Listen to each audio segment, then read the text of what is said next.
Around 6000 BC, Mesoamericans began cultivating maize into a nutritious crop. It had a higher yield per acre than wheat, barley, or rye, the staple cereals of Europe. The resulting agricultural surpluses encouraged population growth and laid the foundation for wealthy urban societies.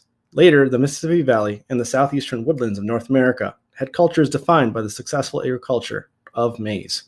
The Great Basin region is located between the Rocky and Sierra Nevada mountains and is characterized as a high desert climate.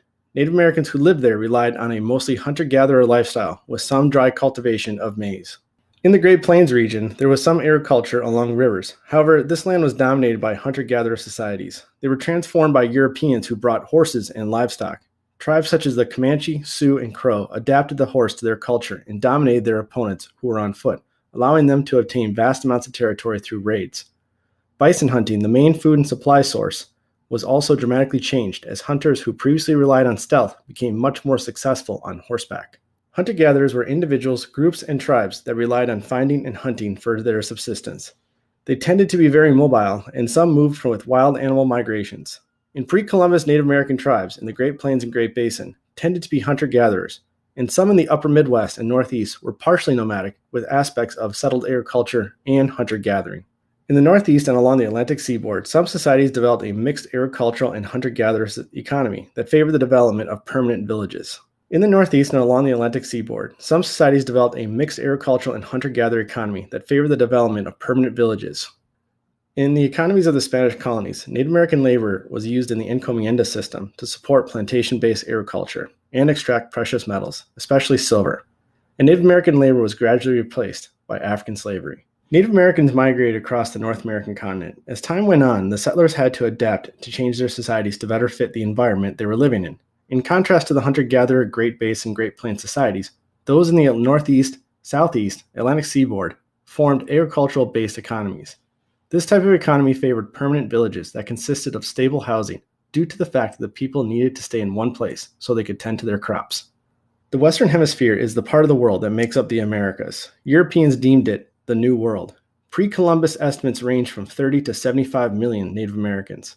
The Spanish and Portuguese colonized large swaths of it and exploited Native Americans for resources and cash crops. Moving on to Portuguese exploration, Prince Henry the Navigator helped fund advances in sailing, especially the caravel sail, that greatly aided in long-distance travel against unfavorable winds. He also funded expeditions to the west coast of Africa. Later, the Portuguese would make it around the Horn of Africa, opening up the possibility of lucrative silk and spice trade links with Asia. This would influence other European nations, especially Spain, to fund bold expeditions like Columbus' transatlantic voyages. Spanish exploration of the Americas started in 1492. The main reasons were to find a trade route to Asia, find gold and silver, convert peoples to Christianity, and increase the power and prestige of their nation. When the Spanish reached the Americas, they spread deadly epidemics, created a racially mixed population, and a caste system defined by the intermixture among Spanish settlers, Africans, and Native Americans.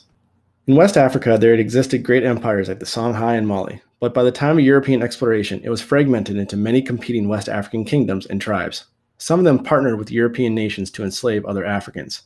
This was part of the triangle trade, in which African slave labor went to the New World and were forced to mine resources and produce cash crops. The profits from the cash crops and resources went to European investors, traders, and monarchs, and some of those profits went towards increasing the slave trade. In the encomienda system, the Spanish capitalized on pre-existing Native American systems of tribute. The crown gave Spanish conquistadors large swaths of land to claim tribute in labor and goods from Native American communities. Also, Spanish officials co-opted the Inca Mita system, which made native laborers available for forced work in the silver mines. Plantation-based agriculture emerged after the discovery of the Americas. The crops that could be grown in the New World were sought after in Europe, creating the need for plantations to grow crops like tobacco and sugar. An example of this process is the Portuguese and their colony in Brazil. This land was a great growing environment for sugar. As a result, the Portuguese set up mostly independent plantations, as the entire process of cultivating and refining sugar was done on site. At first, the natives were expected to be the workers. However, the diseases that the Europeans brought over killed many of them. One of the worst diseases was smallpox. The Portuguese then turned to Africans to work on the fields. By 1620, most of the plantations were using African laborers.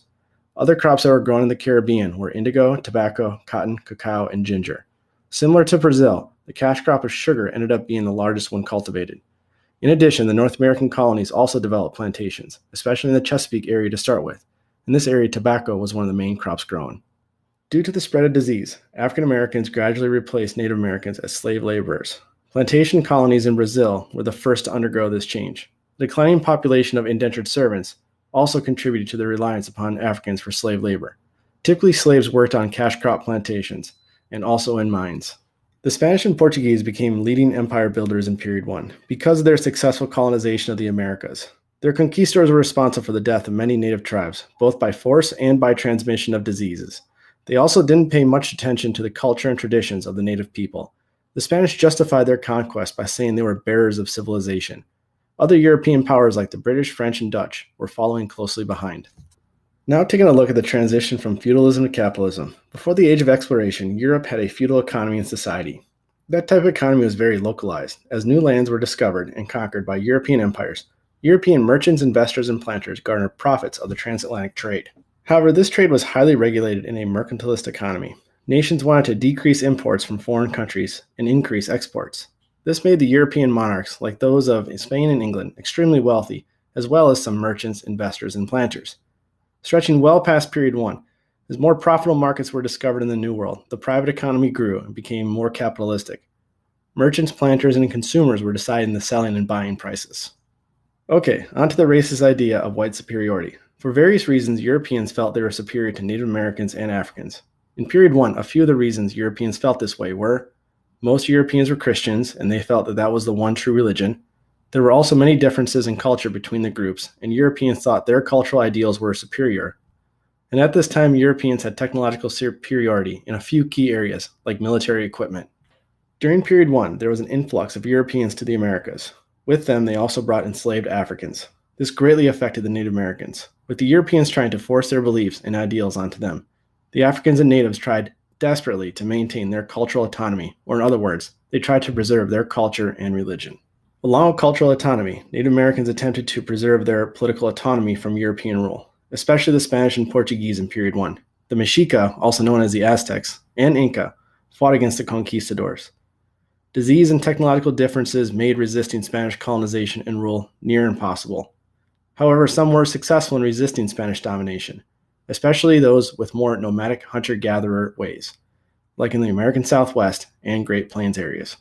Finally, the all-important Columbian exchange. This was the widespread transfer of plants, animals, culture, human populations, technology, diseases, and ideas from the Americas, West Africa, and Europe in the 15th and 16th centuries. Some examples include the different peoples from Africa and Europe, along with diseases and livestock like horses that went to the New World. Some examples of things going from the New World to the Old World include important foods like corn and potatoes that allow for greater crop yields and population growth. First, let's pick up where we left off in Period 1, and that is Spanish colonization.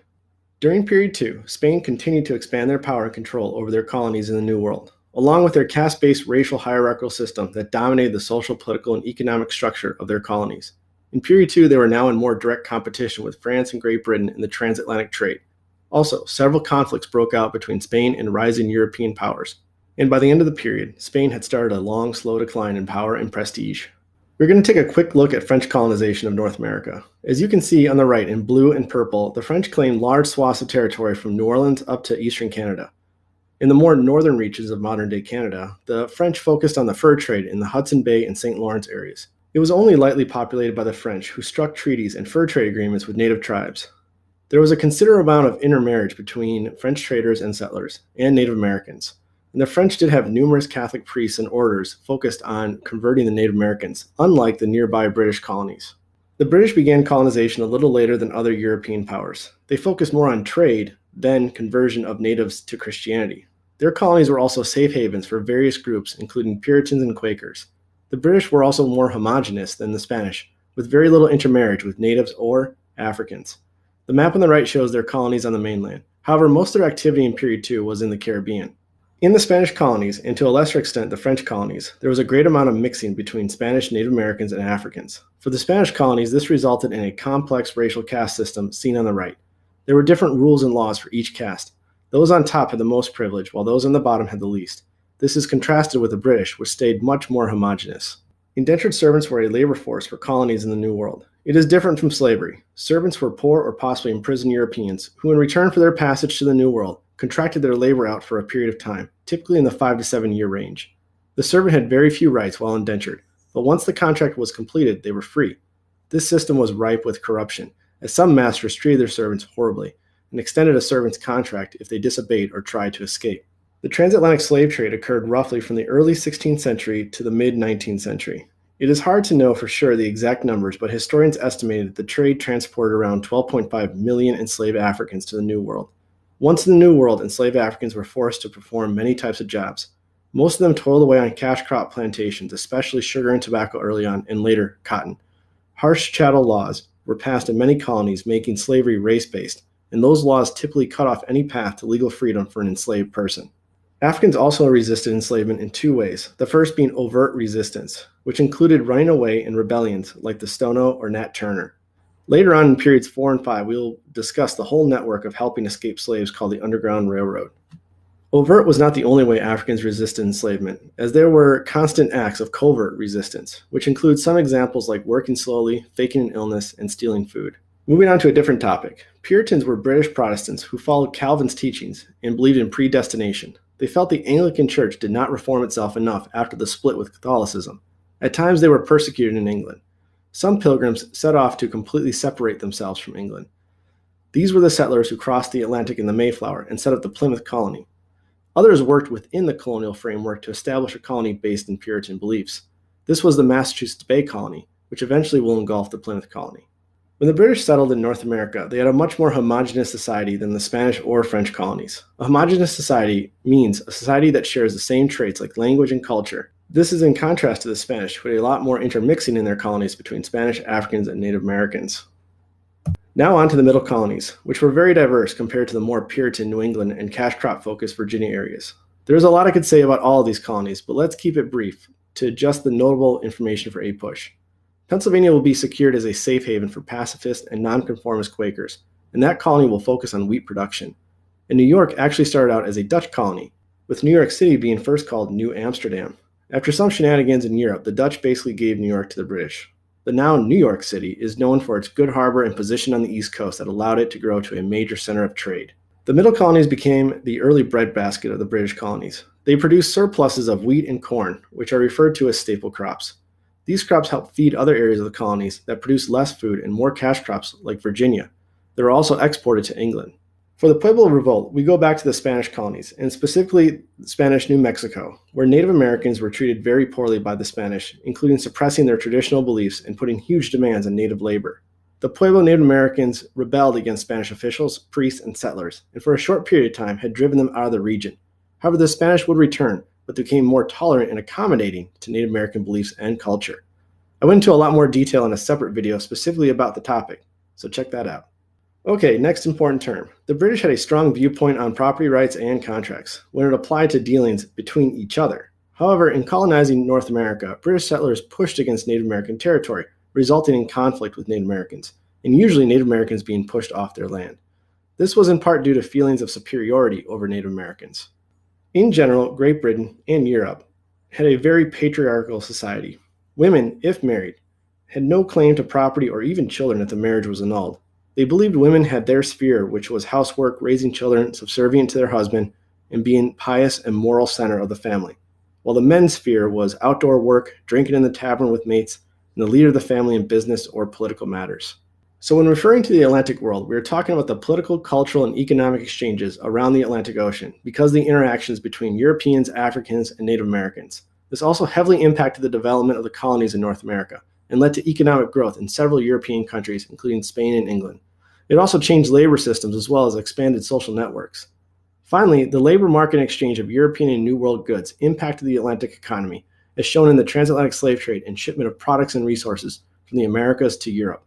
Okay, on to the Enlightenment, which is a European intellectual movement throughout the 17th and 18th centuries. It focused on rational thought, science, and logic. Some of its most influential philosophers were John Locke, Adam Smith, and Descartes. Their ideas of self-government and natural rights, especially Locke's, will have a great influence on colonial American leaders like Thomas Jefferson and Thomas Paine. We will revisit those ideas with the Declaration of Independence and Common Sense in Period 3.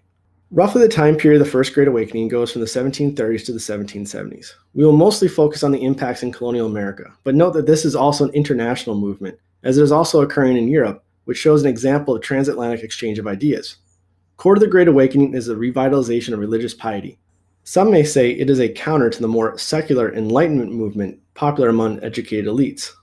And at the very least, it runs concurrent to it. Another major facet to the First Great Awakening is the distinction between the old light preachers, who are more likely to be longtime hometown ministers and offer a more conservative or moderate style and content to their sermons, versus the new light preachers, who were a major part of the First Great Awakening. They were more likely to be traveling preachers that attracted huge crowds to their sermons, which were filled with raucous hellfire and brimstone style oration. And many times the crowds would participate with shouts along the lines of, "Save me." Two of the major New Light preachers you will see on the AP test are Jonathan Edwards and George Whitefield, both of whom spoke of terrifying images of the corruption of human nature and terrors awaiting unbelievers and sinners who did not repent. Also, the First Great Awakening is an excellent example of Protestant evangelism, or the practice of spreading Christianity.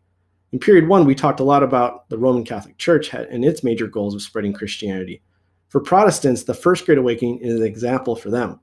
And finally, the First Great Awakening and the traveling New Light preachers were particularly popular in the rural backcountry across colonial America. Finally is the economic policy of mercantilism, which was employed by the colonizing European powers that sought to maximize exports and limit imports through a highly regulated trading network. These policies aimed to increase their wealth, usually meaning gold and silver of a nation, so it would increase its power and prestige. Looking specifically at the British, they tried to create a closed system of trade between their colonies and mother country. The Navigation Acts are a great example of this. At the same time, they tried to increase their exports like textiles from their mother country to their colonies and other European powers. Everything going in and out was taxed. Important note, the American colonies were always trying to sidestep this system with ignoring the export rules and taxes. When the British clamped down in period 3, this will be a major cause of the revolution. Okay, that does it for the explanations of the key terms in period 2. Please subscribe and share the channel with your fellow classmates and teachers. With many districts going to hybrid or distance learning this year, it could be a great aid to both.